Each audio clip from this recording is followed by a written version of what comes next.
Boker Tov, on est dans le Kitzur Shulchan Aruch de Yalkut Yosef, Siman, Kuf Lamed Dalet, le langage de la Tfila.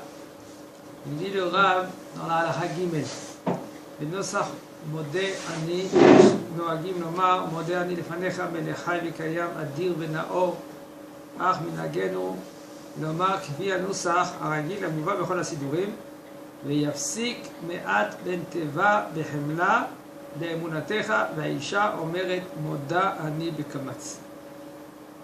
Alors dans le nusach, dans le langage, dans la tfila, dans les sidurim, okay, on a l'habitude de dire Modé ani lefanecha. Il y en a, excusez-moi, il y en a qui ont l'habitude de dire Modé ani lefanecha, Melech Hay vekayam, Adir venaor. C'est-à-dire, il rajoute Adir venaor. Mais par contre, il nous dit le Rav, notre minag, c'est pas de rajouter ces mots-là, de dire quoi, et comme c'est le minag qui est dans les sidurim. Modé ani lefanecha behemla. Et il faut arrêter, il faut avoir une petite coupure. Emunatecha. Bechemla, emunatecha. Et une femme. C'est Bechemla, virgule, Rabba emunatecha. Rabba emunatecha, exactement. Bechemla, virgule, Rabba emunatecha. Maintenant, une femme, elle ne dit pas Modéani. Okay? Une femme, elle dit Modani. Avec Kamatz. Nosach, Birkat Asher Yatsahu.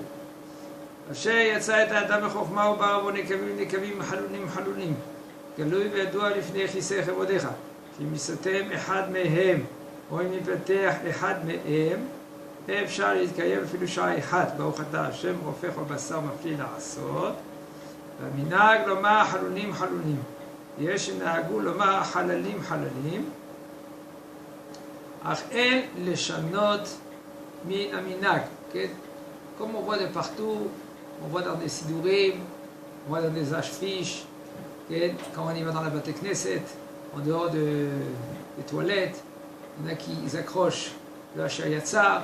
Alors il y a beaucoup de nuschaot, beaucoup de... Comment? Des habitudes. Des avis. Il y a beaucoup des avis. Il y a les avis des Ashkénazes, même dans les avis, même dans les séfarades. Il y a aussi, il y en a qui rajoutent, il y en a qui enlèvent, il y en a qui changent. Alors on verra maintenant plus ou moins comment les gens y changent. Ici, il nous dit le Rav, quel est le noussar, quel est le vrai, et le bon, le correct avis. Elle est comme ça. On dit Baruch Ata Hashem, Elokeinu melech haolam, et on dit Asher yatsa et ha'adam bechokma. Uvarabo nekavim, nekavim. Ça veut dire qu'Akadosh Baruch Hu, lui, il a Yassar, qu'il a créé l'homme avec une intelligence. C'est un homme, il rentre rien que dans les détails, les petits détails de l'homme, c'est quelque chose d'incroyable. Quelque chose de mamash. Un homme peut rien que se perdre, rien que rien quand il rentre dans les détails du corps de l'homme, rien que l'œil, il s'appelle Aïn. Gematria Aïn, l'œil, c'est quoi? C'est le mot Aïn. D'accord? Et Aïn, c'est quoi? 70 vaisseaux. Et tout le Asher Yatzar, il y a 45 mots. C'est équivalent à Adam. Asher Yatzar Adam Bechokma, 45 mots. Adam, c'est 45 aussi.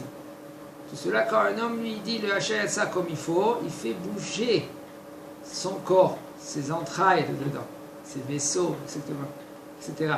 Alors maintenant, Ubaravo nekavim nekavim, et il a créé en lui des trous. Des cavités. Nekavim, c'est des trous. Halulim, halulim, qui sont vides. Galoui veyadua lifnei chesed chevodecha. C'est déjà galouille, ça veut dire dévoilé devant toi, devant qui sait que cette bracha là, elle est très très très élevée devant la kissé. Le porte de la cour, le sang normalement devrait sortir par les corps. Par exemple. Par exemple. Chez Imisatem, si un des vaisseaux, des boyaux, des trous, ils s'atteignent, ils sont bouchés par maintenant, ou ils sont ouverts.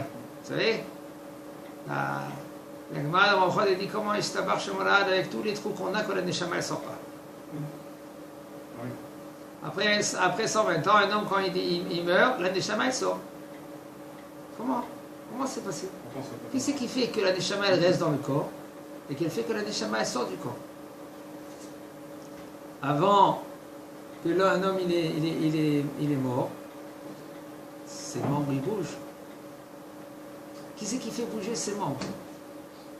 C'est quoi? C'est lui, c'est quoi? C'est la Neshama qui fait bouger le... Voilà, ça veut dire qu'on voit que de là, quand Kadosh Baruch Hu il dit à la Neshama reste, tant que la Neshama elle est dans le corps, l'homme il peut bouger. Ok? Etc. C'est infini à essayer d'expliquer ces choses-là. Combien c'est? Yatzar et Adam Bechokma. D'ailleurs que le corps il est beaucoup plus lourd quand on est mort. La Gemara dans Masechet Shabbat, elle dit un homme que lui qui prend un lit avec un mort, il est hayab. Otsa'a mireshut hayachid et reshut harabim. Un homme qui porte un homme vivant sur un lit, il est pato. La Gemara elle dit pourquoi? Tosfot il pose la question. Lama hay nose et atzmo. Le hay lui il se porte lui-même. Et on continue dans Asher Yatsa, il dit I efshar litkayem afilu sha'a echat. On ne peut pas tenir un moment. Sha'a echat, c'est l'abdavka une heure. C'est pas une heure, comme on a un moment. À la fin, on termine et on dit Baruch Ata Hashem, Rofeh chol basa ou mafli la'asot. Le minag et le minag de dire halulim. Il y en a des sidourim que c'est écrit halalim. Nous, on ne change pas, la version, c'est halulim. On verra aussi. On a des Ashkenazes qui disent là, halalim, ça veut dire c'est halal. Comment? Non, halalim, c'est quelque chose qui est halal, c'est quelque chose qui est vide. C'est halal, c'est vide. Halulim, ça veut dire pas vide. Vide est là qu'il est. Haloul, ça veut dire qu'il est d'une façon vide. Okay. Etc. Et aussi, il y en a qui changent dans le Asher Yatsa, ils disent Ifshar la mode, Filou Sha'ihad, nous, c'est Ifshar litkayem Filou Sha'ihad. Dans le Birkat Asher Yatsa, il y a נוהגים לומר אי אפשר בצרה או בסגול, ויש הנוהגים לומר אי אפשר. האלף, כן, בניקוד חיריק, ואין הכרע בדבר. ומי שאומר בניקוד חיריק, יש לו על מה לסמוך, וכן מי שאומר בניקוד צרה, יש לו על מי לסמוך. ומרן האמור נוהג לומר, אי אפשר בצרה. כן, dans le Birkat Asher Yatsa. Alors, il y en a qui disent et אפשר לעמוד, אפשר להתקיים אפילו שעה אחת. Maintenant, le Aleph et Yud, tu peux le dire ou et avec serré ou segol, c'est et, ou tu dis i, et c'est pareil, i efshar ou e efshar. Aussi, on ne peut pas tenir même un moment sans que la Kadosh Baruch Hu qui nous donne la neshama. Alors il nous dit le Rav, il y en a qui disent le e efshar, alors ils ont sur qui s'appuyer. Il y en a qui disent i efshar, aussi ils ont sur qui s'appuyer. Il nous dit par contre, Maran, le Rav Ovadia Zatzal, il disait e efshar. Voilà. Maran Amun Noeg Lomar e efshar. Betzere. מה זה צרה? נכון, mais regarde צרה, qu'est-ce que c'est צרה? Tu fais l'ulpan, נכון? L'ulpan, qu'est-ce que ça veut dire tsere? Étonnez. Tsere, qu'est-ce que c'est? C'est deux points. Alors on dit comment on sait les deux points? Et. Alors, d'après Rav Ovadia, il faut dire et אפשר להתקיים אפילו שעה אחת. מנהגנו לומר אפילו שעה אחת.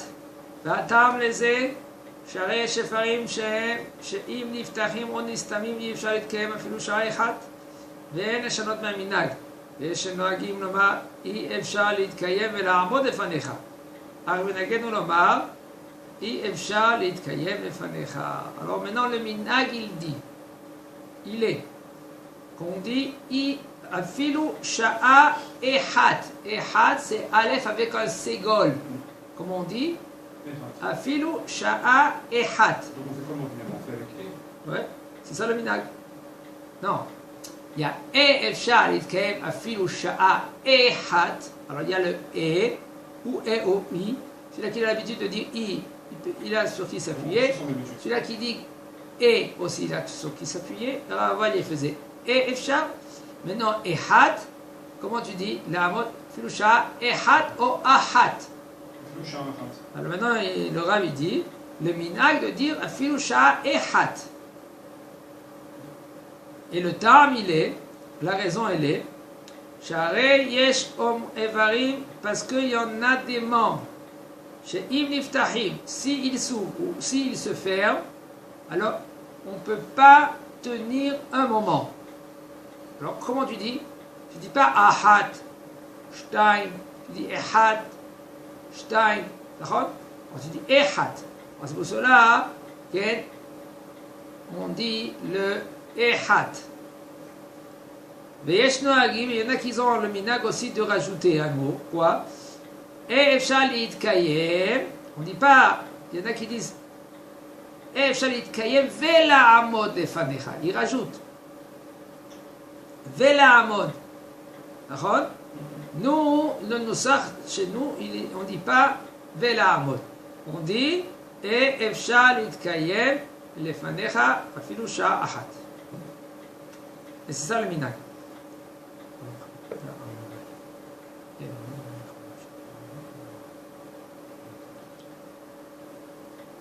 מנהגנו לומר הופך כל בשר ומפליא לעשות. C'est quoi? C'est un autre chose, je pense, de faire la chose avec les gens peuvent répondre à la même. Okay. C'est pour ça qu'on le fait à la voix basse. Il ne faut pas que les gens y répondent amen à la bracha, parce que c'est enregistré. Okay. Si c'est en direct, il faut savoir, toute brachot en direct, même de la radio, on répond amen. Mais quand les brachot ils ne sont pas en direct, alors là, on n'a pas le droit de répondre amen. מנהגנו לומר, רופא כל בשר ומפליא לעשות, וכן הגרסה בגמרא ובריף והרמב"ם. ויש גורסים רופא חולה כל בשר, אך אין לשנות מהמנהג. Alors il dit le Rav que le minhag il est chez nous de dire רופא כל בשר ומפליא לעשות. Et aussi, c'est écrit dans la Gemara, dans le Rif, dans le Rambam. Il faut savoir que si maintenant c'est écrit dans le Rif et dans le Rambam, alors maintenant la halacha elle est comme cela, parce que Maharan Shulchan Aruch, qu'est-ce qu'il a fait? Dans le Beth Yosef, comment il tranchait la halacha? Il a pris ou le Rambam ou le Rif ou le Rosh. Si par exemple deux poskim ils ont dit comme ça, voilà ici chez nous c'est le Rif et le Rambam, qu'ils ont dit il faut dire au fait chol basar ou mafli la'asot. C'est pour cela il faut faire ainsi. ויש גורסים רופא חולי כל בשר. Pas רופא חול בשר ומפליא לעשות, alors il y en a qui disent רופא חולה כל בשר. Par contre il nous dit le Rav, אך אין לשנות מן המנהג. ברוך השם, il y a beaucoup de minhagim, il y en a qui ne savent même pas d'où ça vient ces minhagim. Il y en a que ils font les minhagim parce que c'est le siddur qu'ils avaient sur la Beth Knesset. Et suite à le siddur qu'il y avait dans la Beth Knesset, c'est quelqu'un que lui, qu'il a été torem les siddurim. Okay? Et suite qu'il a été torem les siddurim, alors les gens, sans réflexion, ils prennent le siddur et ils ont grandi avec ce siddur. Mais excusez-moi, qui t'a dit que ce siddur-là, c'est un siddur comme il faut? Qui c'est qui l'a institué ce siddur-là? Qui c'est qui l'a écrit? Qui t'a dit que c'est un Talmid Chacham? Qui t'a dit que c'est un Rav, un grand Rav qui l'a institué? Des fois, il y a quelqu'un qui est venu et le Rav il a donné une askama. Alors plus ou moins le Rav il a été ouvert sur ce sidour-là, mais il y a des choses que dans le sidour, entre les mots, entre les lettres, des fois ça change. Il n'a pas regardé tout le sidour, de A à Z. Okay? Tout ça c'est à gérer. Il faut poser la question, quand lui, le Rav il a donné une askama au sidour, des fois il y a des sidourim qui n'ont pas d'askama bichlal. Il n'y a pas d'askama. Il y en a un qui s'est levé, non, je vais faire d'après les minags Tunis, d'après les minags marocains, d'après les minags algériens. Et lui, il est venu, il a pris des sidourim qu'ils avaient au Maroc, et il a fait un sidour. Qu'est-ce qui se passe? Qui t'a dit qu'il faut les faire même quand tu es venu en Israël? Tu as posé la question à des Gdolim. Gdolim, quand on parle de Gdolim, c'est les Gdolim, comme Rav Yitzhak Yosef et Shalita. Comme les Gdolim, par exemple, les Gdolim des Marocains. Les Gdolim des Marocains. Le Rav Shalom Assas. Il faut lui poser la question, il fallait lui poser la question. Est-ce que ce sidour, le pot d'arabe, regardez chaque page. Est-ce que ça, c'est fondé selon la halakha, selon le minag? Par exemple, un homme comme lui qui veut continuer le minag des Marocains ici en Eretz Israël. C'est pas trop conseillé. Pourquoi c'est pas trop conseillé? Ah ben c'est dommage, on fait après, au lieu qu'on a une Torah, on a au moins 10, 15 Torah. C'est dommage, chacun il a des minagim. Et suite à ces minagim, on n'a pas dit que c'est pas bien les minagim. Alors il faut savoir. Comment? Un Marocain qui vient d'Israël, comment on change les minagim qu'on peut ici? Regarde, je vais vous dire une chose. Parce qu'ils ont quand même force de voix, je veux dire. Je vais vous dire quelque chose. Regardez. C'est quelque chose qui est très très délicat. On ne peut pas changer d'un jour au lendemain. On ne peut pas demander aux gens aussi de changer d'un jour au lendemain. Pourquoi? Le bonhomme, il a grandi avec. Le minag, c'est le bonhomme qui a grandi avec le minag. Et aussi, il y a des minagim que c'est ça qui a fait que le Yehudi, il a tenu debout. Alors on n'est pas, le Rav, il n'est pas ici pour enlever les minagim. Même Maran Abet Yosef, 500 ans en arrière, quand lui il a écrit le Shulchan Aruch, il a écrit dans sa Akdama, je ne suis pas venu arracher ou déraciner un minag. Maran Abet Yosef, Rabbi Yosef Kao, ça fait 500 ans, il a dit, je ne suis pas ici pour enlever le minag. S'il y a un minag qui est fondé, comme ici à Jérusalem, par exemple, un dougma, elle est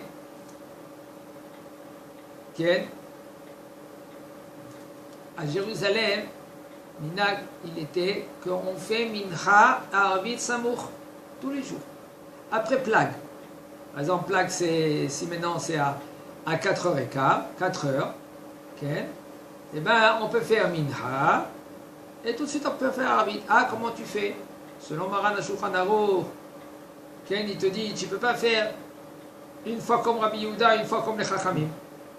Tu fais comme ou les Chachamim, ou tu fais comme Rabbi Yehuda. Si tu penses que maintenant, après le plague, par exemple 4 heures, qu'il fait encore jour, d'après Rabbi Yehuda, c'est la nuit déjà. Si maintenant tu fais mincha, tu considères maintenant ce moment-là que c'est le jour. Comment tu maintenant, un quart d'heure après, tu vas faire arvit, que c'est encore plein jour?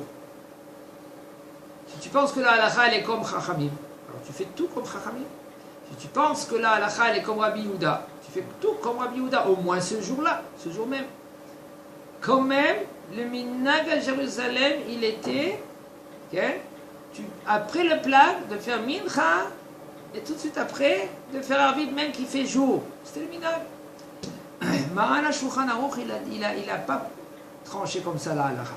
Maran Shulchan Aruch, il a dit, tu fais ou comme Chachamim ou comme Rabbi Yehuda, mais tu ne mélanges pas. Alors, voilà minag. Qu'est-ce qu'on fait? Puisque ce minag il est venu après, excusez-moi, avant Maran Shulchan Aruch, mais là la halakha, Maran il nous dit, je ne suis pas venu changer les minagim. Et on continuait ici à Jérusalem de faire ainsi aussi. Nous les séfarades, les ashkénazes, ils ont sur qui s'appuyer. Et il faut savoir, d'après Da'at Maran Shulchan Aruch, un homme qui vient de Chutz La'aretz, il vient en Eretz Israël, Kama Karabaté, ça veut dire que lui, il faut qu'il prenne le minag du Makom. Le minag de Makom, c'était minag de Maran Abet Yosef. Maran Abet Yosef, c'est Rabbi Yosef Karo, 500 ans en arrière, d'après le Shulchan Aruch. Tu veux regarder tes folklores, okay? Tes coutumes, et comment tu fais la tefina, comment tu fais cela. Ça, il y a aucun problème. Tu peux continuer avec.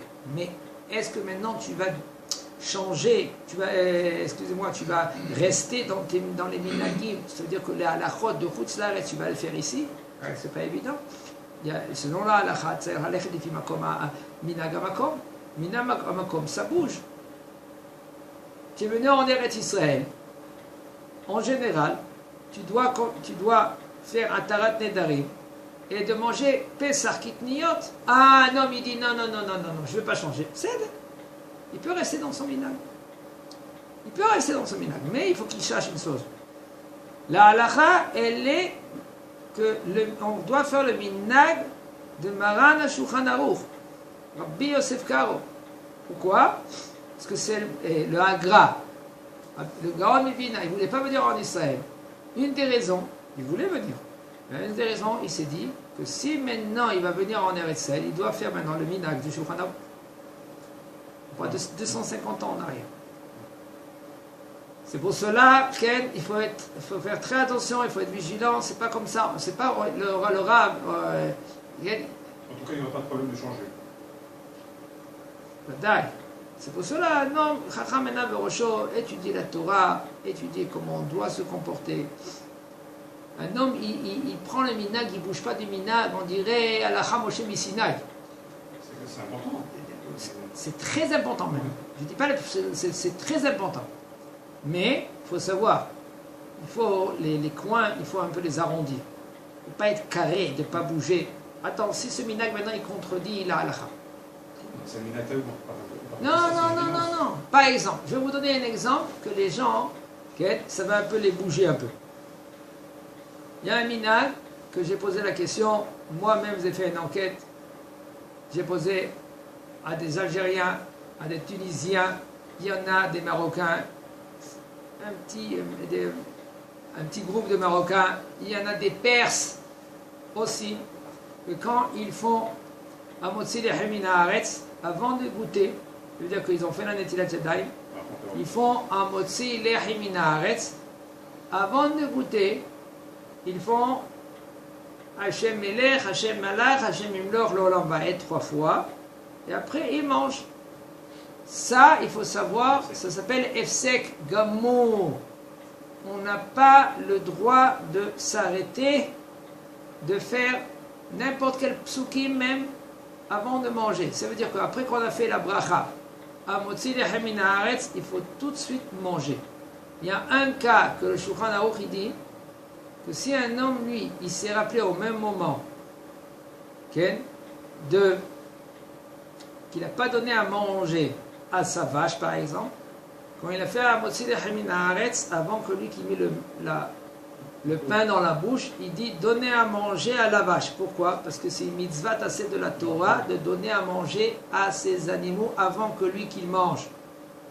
Alors lui, puisque c'est une mitzvah tassée de la Torah, et maintenant de ne pas avoir une coupure entre la bracha, ça c'est des rabbanan, mais quand même, il faut faire très attention parce qu'il y a le nom de Akadosh Baruch Hu.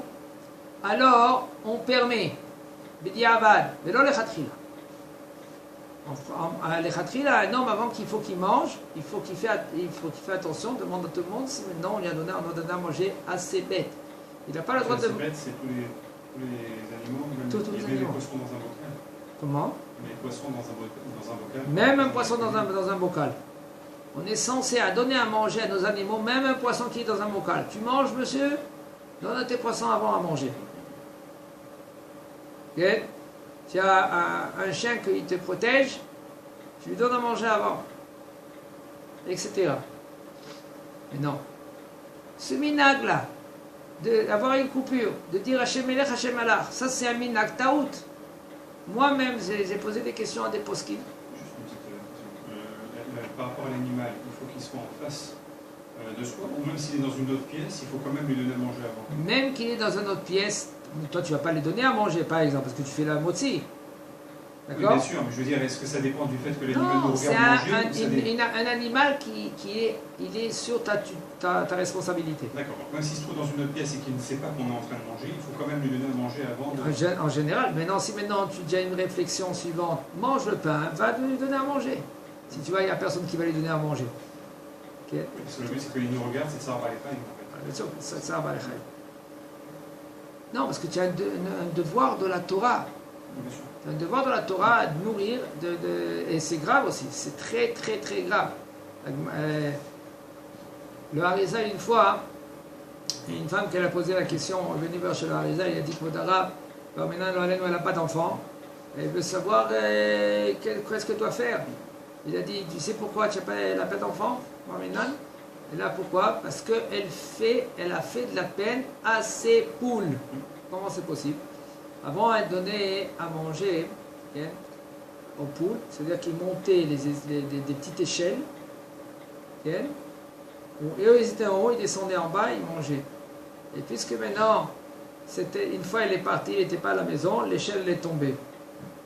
Et ils avaient un tsar, ils n'ont pas mangé. Ce tsar qui a été causé, il est monté en haut. C'est ça qu'il vaut mieux éviter d'avoir des animaux, c'est une raison. En premier, il faut éviter. Il faut éviter d'avoir des animaux. Celui-là qui a des animaux, eh ben, il faut qu'il se comporte avec eux. C'est pas évident de taper un animal. Non. Puis qui attendra, je m'excuse, comment tu lui fais un tsar? Tsar va aller chaïm. Toi, tu veux avoir quelque chose, un petit toutou, un petit minou, un petit truc comme ça, mais après, ça c'est un dommage. Comment? Alors, les minagim, il faut qu'ils sont fondés. Les Hashem, Aïkar, l'essentiel, qu'il ne contredit pas la halakha. Parce que si, comme on a vu ce minag-là, alors maintenant, toi, tu veux faire Hashem Elech, Hashem Allah, Hashem Emloch, aucun problème, fais-le. Après que tu as mangé. Et bien, le Ménishra, il dit, quand tu trempes ton pain dans le sel, tu trempes 3 fois le pain. Alors peut-être, okay? Peut-être. De chaque côté. Non. On peut prendre le pain, pas obligé de faire d'un côté ou de l'autre comme ça. On peut directement le tremper 3 fois. 3 fois. Tu trempes 3 fois, 1, 2, 3, parce que c'est les battels et la chnia et takbourot, les dinim. Sur le même point, quoi. 3 fois sur le même point. Peu importe. L'Aïkar, c'est dans le sel. Même un homme qui n'avait pas du sel. Par exemple, il était dans son. Il a fait à moitié la haminaretz. Une salade. Hein? Une salade. S'il y a du sel, il y a du sel. Mais s'il n'y a pas de sel. Une salade. Hein? Une salade. S'il y a du sel. Oui, bien sûr. Mais si maintenant dans la salade, il n'y a pas de sel. Où il va tremper? Il n'y a pas. D'accord? Sur le pain. Sur le pain. Il n'y a pas, tu vois pas, il n'y a pas de sel. Non, il y a un lien de tremper dans le sel. Alors il faut. Alors, pour l'instant, il ne trempe pas le pain. Quand il trempe le pain, par exemple, au milieu du repas, on lui en met du sel, trempe au milieu de ton repas. Aujourd'hui, c'est aussi indispensable qu'avant. Avant, le pain était la raison du exactement. Qu'il était dur, pas de kiva. Aujourd'hui, le pain, il est bon à manger. Il est bon à manger, je sais, mais à fil ou même que dans le pain, il y a du sel aujourd'hui. Il y en a qui disent que pas besoin de tremper le sel. Pourquoi? Parce que il est déjà salé. Alors il faut savoir, d'après, c'est bien, parce que quand un homme il mange, qu'est-ce qui se passe? Quand un homme il mange, la table, c'est considéré comme un misbéach. Les divrei Torah, c'est comme une offrande. Il y a aussi dans le misbéach, quand il y avait le Beth Amikdash, il y avait le sel. Okay? Et un homme, quand lui il mange, il fait des petits bérourim, il fait des tikkunim. Il sépare le bon du mauvais. S'il fait la bracha comme il faut, ça monte en haut. Ça, c'est l'aide après de faire Avodat Hashem. S'il ne mange pas comme il faut, s'il ne mange pas des choses comme il faut, etc.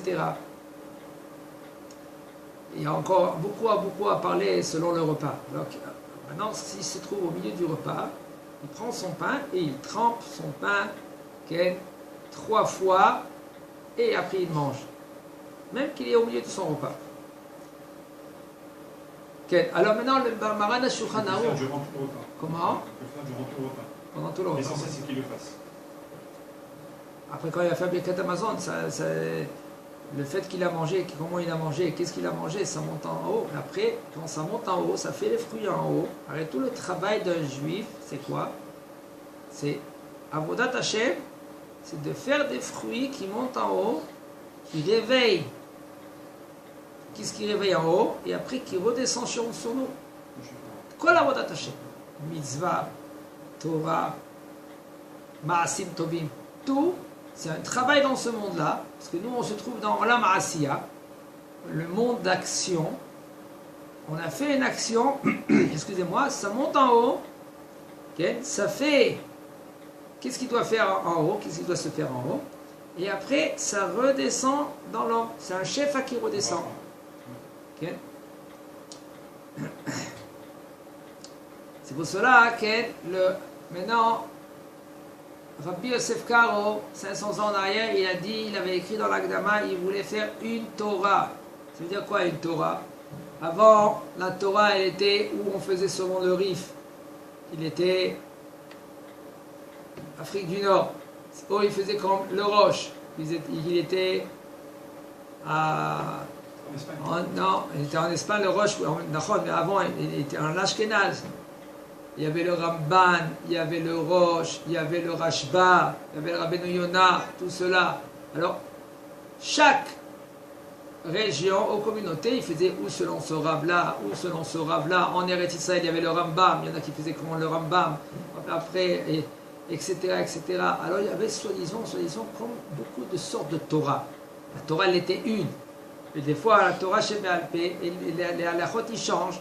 C'est par rapport aux Chachamim, comment ils ont compris la halacha de la Gemara, Mishnah et Gemara. Après, comment ils ont tranché la halacha. On voit que le Rif, il a tranché la halacha autrement que le Rambam.